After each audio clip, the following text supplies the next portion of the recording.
오늘 우리 K증시는 에코프로가 8거래일 만에 첫 반등에 성공을 한 거, 그거 외에는 코스피, 코스닥 둘 다 프로그램 매수 매도에 따라서 그냥 기계적으로 지수가 따라갔던 그런 하루였습니다. 특히 2023년 한국 증시, K증시 최고의 라이징 스타였던 일명 배터리 아저씨, 그 박순혁 금양 이사의 사표 제출 소식에 따라서 금량이 급락을 하면서 지난 공시에서 몽골 광산 개발 소식, 여기에 기대감으로 올랐던 그 상승분을 그대로 오늘 하루 만에 반납을 해버렸습니다.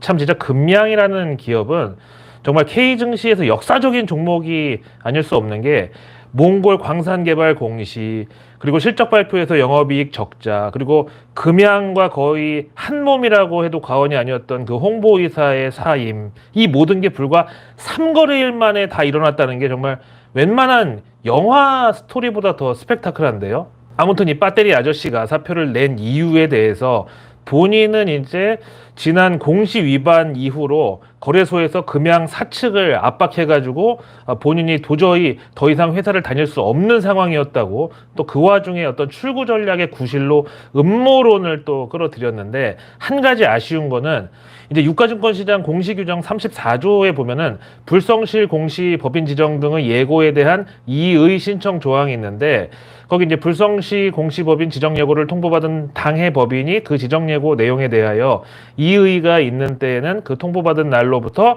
7일 이내에 거래소에 이의를 신청할 수가 있다라고 돼 있는데, 그럼 이의 신청을 하고 정식으로 거래소하고 좀 싸우든가, 아니면은 이제 그 심의 들어갔을 때 거기 본인 의견을 관철시키든가, 그래도 정 안 되면은 그 결과라도 좀 왜 기각이 됐는지 공개를 했으면 더 좋았을 텐데, 진짜 그런 거대한 관피아들하고 싸우려면은 뭔가 그렇게 명분과 실체가 있어야 될 거 아니에요.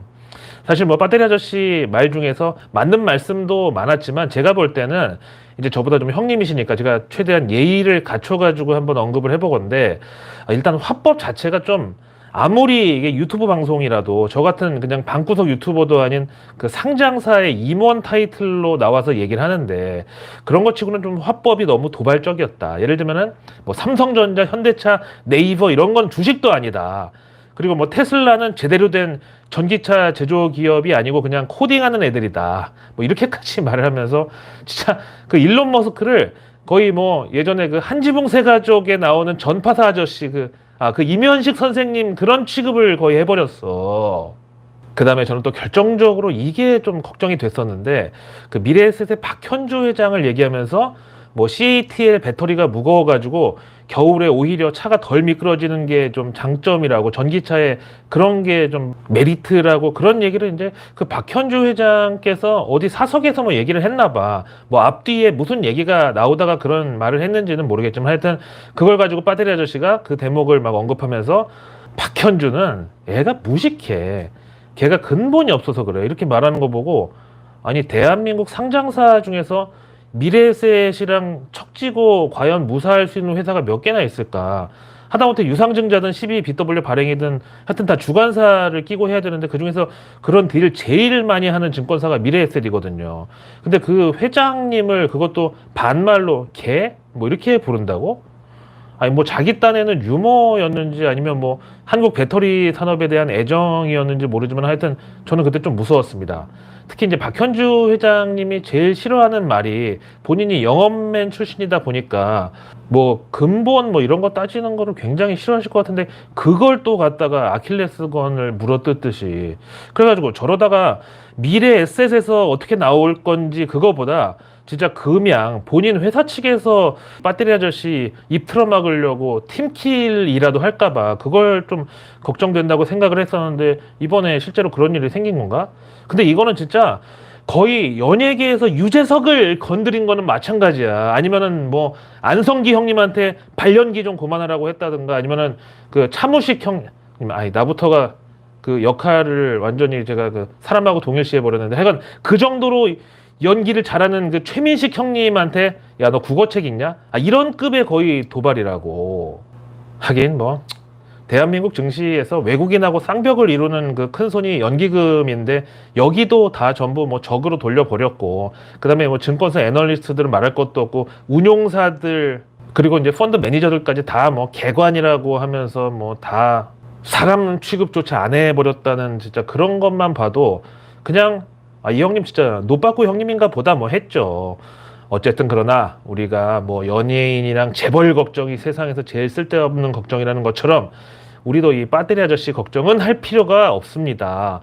앞으로 뭐 할 거 많지 뭐 주식 전문가로 아예 나서가지고 유료 리딩방을 하든가 아니면 뭐 책을 한 권 더 써가지고 K 배터리 순환사 뭐 이런 걸로 이제 음모론을 활용해가지고 다시 작품 활동을 하시든가 아니면 뭐 다른 그런 비슷한 뭐랄까 그 주가 좀 올리는 게 시급한 그런 상장사에서 스카웃을 하든 어쨌든 배터리 아저씨가 사표를 낸 이유에 대해서 제가 세 가지로 생각을 해봤는데 여러분들이 한번 찍어보세요. 근데 정답은 이제 조금 시간이 지나야 밝혀질 텐데 저는 분명히 이 세 가지 중에 하나라고 봅니다. 첫 번째, 앞에 말한 대로 금양 그 본인 회사 측에서 그동안 이제 주가 올려준 거는 고마운데 좀 선을 넘은 것 같다. 그래서 약간 꼬리 자르기 형식으로 일단 결별은 하지만 그래도 우리는 공동 운명체다. 뭐 퇴직금이든 주식이든 하여튼 특별히 섭섭지 않게 좀 챙겨주겠다. 뭐 이런 상황. 다음 두 번째. 진짜 배터리 아저씨가 얘기한 대로 금감원 내지는 한국거래소에 어떤 외압이 있어서 그래서 이제 금양 측에서 미안하지만 뭐 나가줬으면 좋겠다 이런 식으로 해서 그만둔 게 맞다. 그럼 이제 그 배터리 아저씨는 바로 이제 민주당하고 정의당에서 서로 스카우트하려고 막 진짜 귀하신 몸이 돼가지고 바로 내년 총선에서 비례대표 1번 자리 받을 겁니다.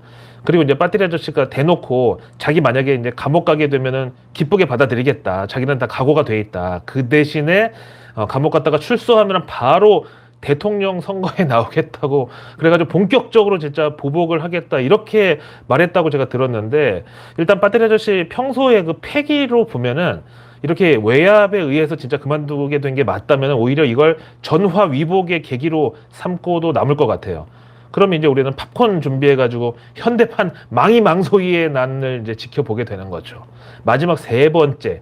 배터리 아저씨가 이미 이제 개인 투자자들 사이에서 유명세를 좀 탔고 또 그걸 바탕으로 이제 유료 강의도 하고 뭐 책도 많이 판매가 됐고 이런 상황인데 애초부터 이 배터리 아저씨는 금양의 홍보이사로 롱런을 할 계획이 없었다. 그냥 금양이라는 상장사 임원 이 타이틀을 달고 이 주식계의 인플루언서가 되는 게 목표였다. 그러면은 이제 곧 주식 전문가로 활동을 시작하겠죠. 그럼 이제 뭐 에코프로하고 금양을 한번 제대로 흥행시킨 이런 훈장이 있으니까 그걸로 웬만한 다른 종목들 맘만 먹으면 다 들어올릴 수 있을 것 같은데 뭐 여기저기서 그럼 찾는 데가 많겠죠. 하다못해 유사투자자문이나 뭐 증권방송 뭐 이런 데라도 아니면은 본인이 직접 유튜브 채널 개설을 해가지고 그냥 자기 유튜브를 시작해도 구독자 뭐 순식간에 한 10만 명은 그냥 모을 것 같아요. 하여튼 저는 개인적으로 이번 배터리 아저씨 퇴사가 그 과거에 우리 케이징시에 있었던 정말 그 남아공 다이아 광산 아니면 보물선 인양 이런 걸로 먹튀하던 그런 엔딩만이 아니기를 간절히 바랍니다. 만약 그래가지고 금양이 망가지고 그것 때문에 에코프로까지 투매 나오고 잘못되고 그러면 진짜 코스닥 지수 전체 망가지고 또 그렇게 우리 투심에 큰 흉터가 될 수 있다고 생각합니다. 자, 오늘 일본만 빼고 아시아 증시 대부분이 다 이제 전강 후약이었는데 이 모든 것의 배경으로 있는 미국 부채 한도 협상 관련해서 당장 오늘 밤 바이든 대통령하고 공화당 출신 하원 의장 케빈 메카시의 담판이 잡혀 있습니다.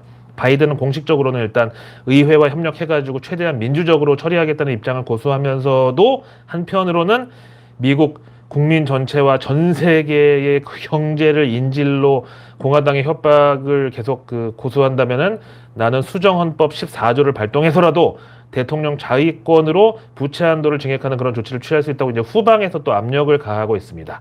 일단 요거는 어떤 필살기처럼 쓰면은 나도 다칠 수 있는, 나도 죽을 수 있는 약간 그런 게 되는데 우선 현지 시간 화요일 이게 협상이 여기서 또 결렬이 되면은 바이든은 이제 내일 수요일부터 G7 참석을 겸한 동아시아 순방을 떠납니다. 그럼 이제 다음 주로 넘어가야 되는데 다음 주는 또 금요일 27일이 미국 메모리얼 데이로 연휴란 말이에요. 근데 그거를 또 전후로 해가지고 미국 의회가 휴회에 들어간다고 무려 10일 동안. 그래서 약간 정치인들은 어느 나라나 다 똑같은 놈들이라고 어제 내일 뉴스 미리 보기에서 얘기했잖아. 현재 월가에서도 야, 안 되겠다. 우리도 서서히 이제 비상대책을 마련해야 된다. 이런 분위기가 형성되고 있는데, 모간 스탠리의 마이클 윌슨. 비록 이분이 이제 올 초 갑자기 찾아온 강세장에 대해서 이거 회광 반조라고, 그거 오를 때 다 빼라고, 그러면서 1분기 중으로 미국 경기 침체 온다고 했다가 완전히 빗나가가지고 욕도 많이 먹은 분인데, 또 이런 캐릭터가 그런 또 그 위험 상황에 대해서는 또 동물적인 감각을 가진 경우가 많죠.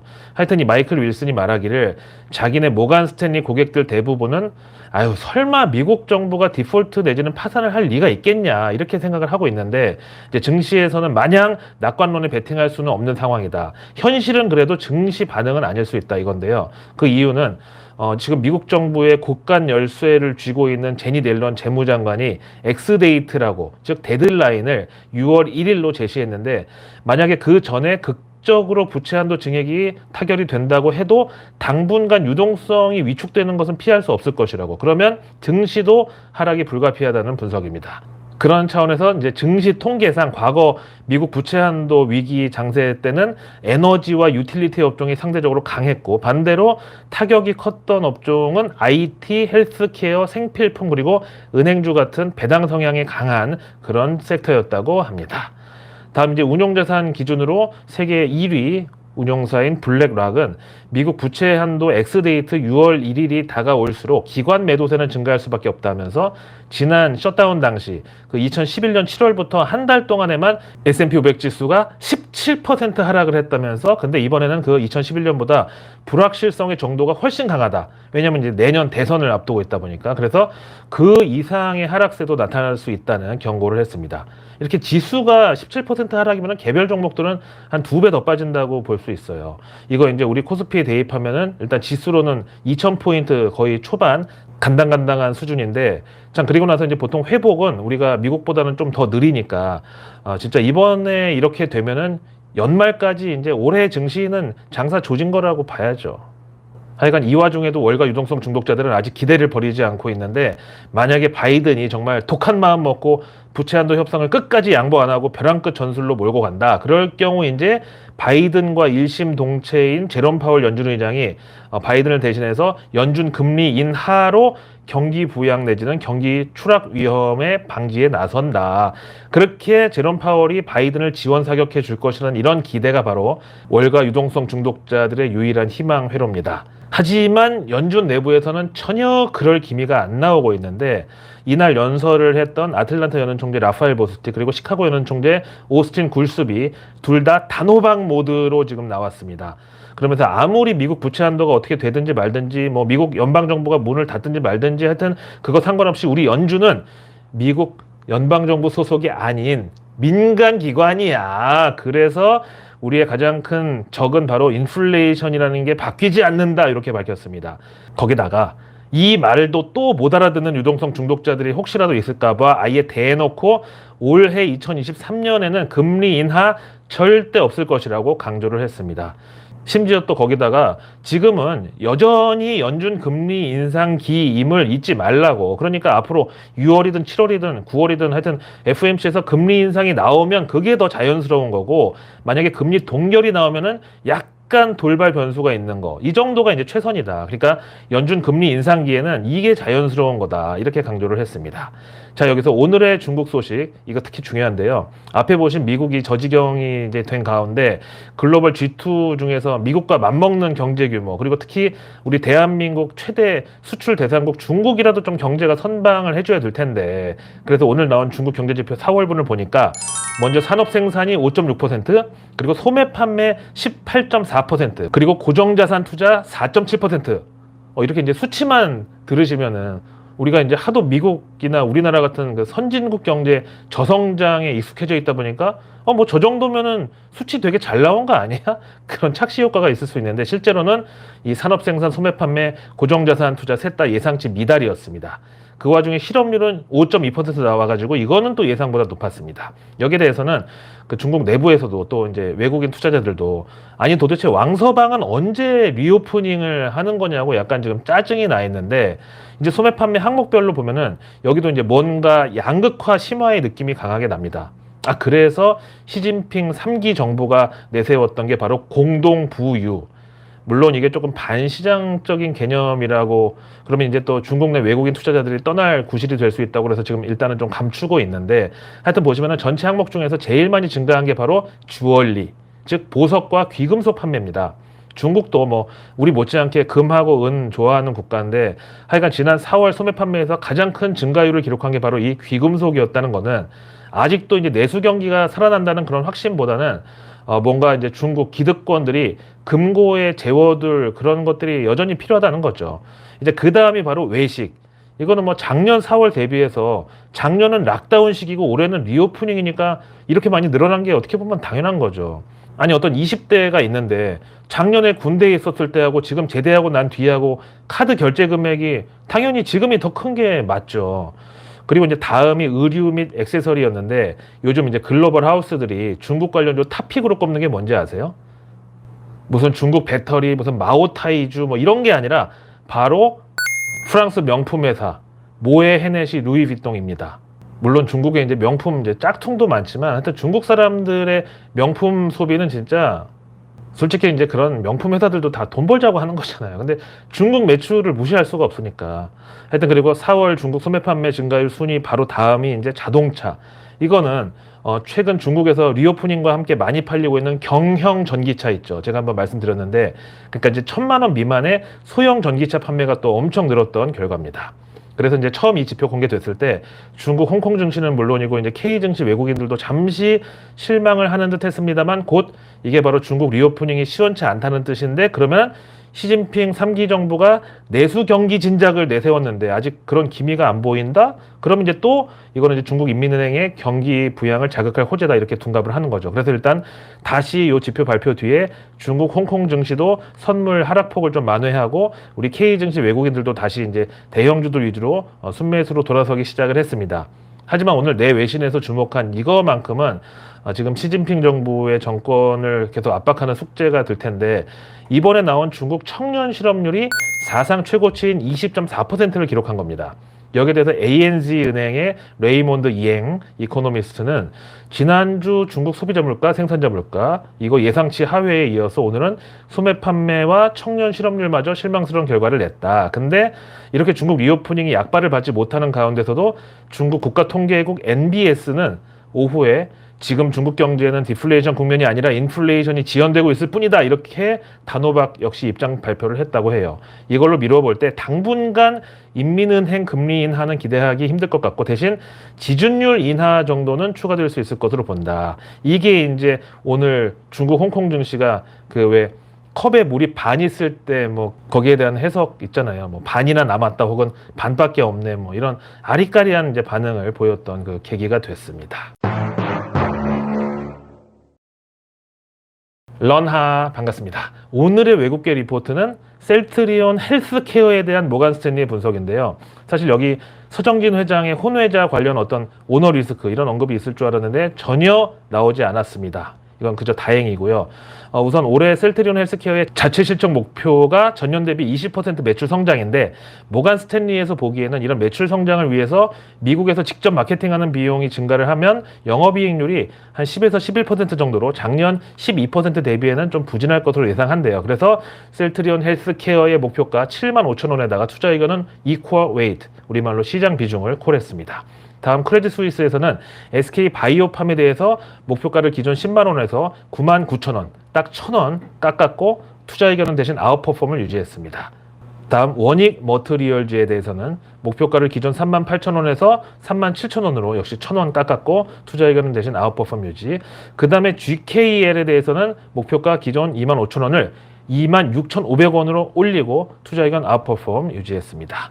다음 K보험 업종에 대해서 JP모간이 삼성생명 투자의견 오버웨이트의 목표가 93,000원, 한화생명 투자의견 중립의 목표가 2,800원, 동양생명 역시 투자의견 중립의 목표가 3,700원, 삼성화재 목표가 32만원의 오버웨이트 의견, 현대해상 목표가 3만원 언저웨이트 의견, DB손해보험 목표가 65,000원의 역시 언저웨이트 의견, 그리고 코리안리 목표가 8,000원의 중립 콜했습니다.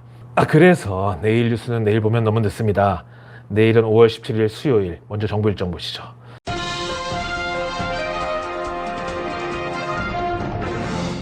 일단 내일이 경제개발 5개년 계획 수립 60주년 기념일이거든요. 이제 이번 정부에서는 확실히 이 박정희 전 대통령이 만든 경제개발 계획하고 그런 치적을 기념하기 위해서 한국 경제의 오늘과 내일이라는 범국가적인, 아니 국제적인 컨퍼런스를 지금 준비하고 있습니다. 내일 개최되는데 여기 이제 각 부처 장차관급 그리고 보수 쪽 정치인들 원로들 총출동한다고 하는데 이것 때문인지 하여간 내일 정부 일정이 상당히 좀 한산한 편입니다.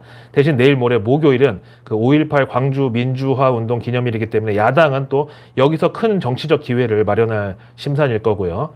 자, 그리고 내일 이제 이벤트는 송도에서 UAM 드론 박람회가 개최됩니다.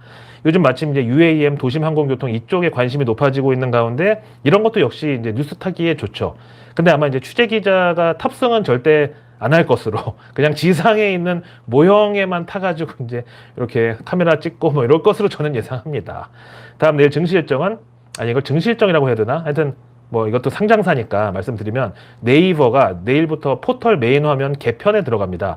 우선 PC용 화면부터 개편인데 우선 실시간 검색어 부활에 대한 뭐 찬반 논의 등 여러 가지 안들이 스포일러격으로 나와 있는데 이제 우리 네이버도 구글처럼 바드 이런 이제 챗 GPT 검색창이 메인 화면에 딱 하고 이제 등장하면 이제 또 증시에서 AI 인공지능 관련주들은 날개를 달 수 있죠.